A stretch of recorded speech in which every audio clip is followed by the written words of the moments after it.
A fire in Washington City kills 2 canines. A problem with a search results in the dismissal of 2 drug cases. And the recent rain is creating a positive outlook for southern Utah's water supply. You're watching St. George News at 5. Good afternoon, I'm Amy Bennett. On Sunday morning, a fire started on a property in Washington City that killed 2 of the homeowner's dogs. Firefighters responded quickly to the blaze and put it out within a few minutes and kept it from reaching the home. It is still unsure what the cause of the fire was, but the damage was extensive, reaching propane tanks and vehicles on the property. No family members or responders were injured from the fire, however, 2 of the family's dogs died in the fire. 2 defendants, who were originally arrested during a traffic stop for possession of methamphetamine, had their cases dropped recently. Cody Blowers has more on their hearings and why their charges were dismissed. The cases filed against 2 defendants, 44-year-old Thomas Jason Vu of Harriman and Mark D. Levitt of Salt Lake County, have been dismissed.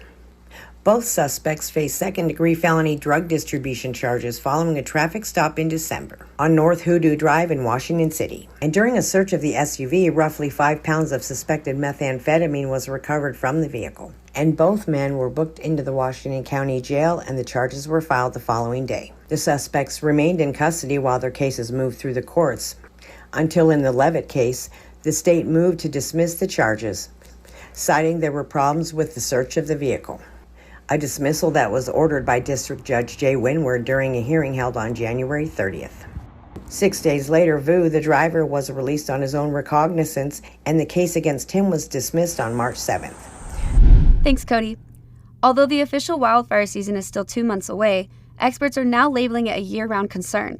Here's Chris Reed with more on the ever-evolving fire season. Wildfires and finding better ways to fight them was the subject of a U.S. Senate hearing in Washington, D.C. Thursday that included Utah and local officials. Experts said better cooperation, pre-planning that includes prescribed burns, and more funding are needed to deal with a fire season that is now year-round. The hearing was part of a congressional report partially created by Utah Congressman John Curtis and Senator Mitt Romney. Romney said part of the issue is red tape that keeps dead trees in Utah around as fire hazards. Thanks, Chris. The public comment period is approaching, and Southern Utahns only have a few more days to voice the best way to deal with the Glen Canyon Dam's non-native fish. Here's Alicia Lundgren with some of the possible solutions so far. The U.S. Bureau of Reclamation released a draft supplemental environmental impact statement in February, kicking off a 45-day comment period set to end on March 25th. The impact statement identifies and analyzes multiple alternatives to reduce the risk that predatory and invasive smallmouth bass pose to populations of humpback chub in the Colorado River. Humpback chubs are native fish that are federally listed as threatened under the Endangered Species Act. Options to control smallmouth bass include time water releases and cold shocks meant to maintain daily average temperatures of 55 to 60 degrees Fahrenheit. These methods are meant to disrupt spawning. This footage, courtesy of the Bureau of Reclamation, shows water being released from the dam. To learn how to comment on these alternatives before the looming deadline. Thanks, Alicia. The recent storms that have been surging throughout southern Utah give water managers an optimistic look at the state's water supply. Here's Maury Kessler with more on what these downpours mean for southern Utah. A recent report from the National Resources Conservation Service paints a positive picture for Utah's water supply thanks to the storms had across the state in February that greatly added to the snowpack in the mountains. In southwest Utah, the snowpack is currently around 100% of average. While not as high as it was last year, it is still an amount that makes local water managers like Zach Renstrom, the general manager of the Washington County Water Conservancy District, happy. Well, it's a very positive change from what we've seen from the earlier part of this year. Thanks to this and last year's wet winters, the county's reservoirs are presently near or over 100% of their storage capacity. This is both a positive and a negative for the water district, as it means the county will have the water it needs for the coming year, yet is unable to collect and store more water as the snowpack melts. Yeah, so that's one of the reasons why we are going aggressively to build additional reservoirs. So right now, we're not essentially storing any water. Anything that's melting off the mountains right now is just going through our community. And to be able to store that excess water is crucial to our future. And that's why we're in the process right now of building like Chief Toka Reservoir and the other reservoirs we have on schedule. As the snowpack in the mountains gradually melts, the waterfalls at Gunlock State Park are expected to have larger flows versus the smaller ones currently seen at the reservoir.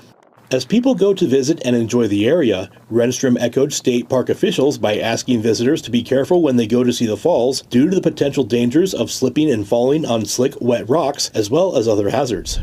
Thanks, Maury. And now I'm going to send it over to Aaron Crane to give us the breakdown of what happened this past week in sports. Thanks, Amy. Region play has officially started for high school baseball, and Crimson Cliff started off by pulling off a 2-game sweep against Hurricane. The Mustangs had 12 hits in the second game, which boosted them to a win over the Tigers, 11-0 in just 5 innings. Pineview also started the region going 2-0 against Cedar, winning the first one 10-7 and the second one 12-1. Panthers pitcher Nash Schroeder had a nice game on the mound, punching out 8 and allowing just 3 hits in just 5 innings of work. And Dixie played Desert Hills, and both teams walked away with the win in this series. The Flyers dominated Game 1, shutting out D Hills 9-0 with 14 knocks, including 2 triples, one from Braxton Yates, and the other one off the bat of Ridge Erickson. But the second game was a different story. The Flyers only scored 2 runs on 2 hits, and the Thunder put up 5 runs in the 5th and 6th innings to pull off the 6-2 win. And the Region 9 girls golf season is officially underway as Crimson Cliffs snagged their first 18-hole match at Sunbrook Golf Club. Alyssa Butterfuss from Pineview led the region scoring 71, and the 2nd, 3rd, and 4th place finishes were all the Mustangs. Now back to you, Amy. Thank you for watching St. George News at 5. I'm Amy Bennett with St. George News, your #1 source for local news. This has been St. George News at 5.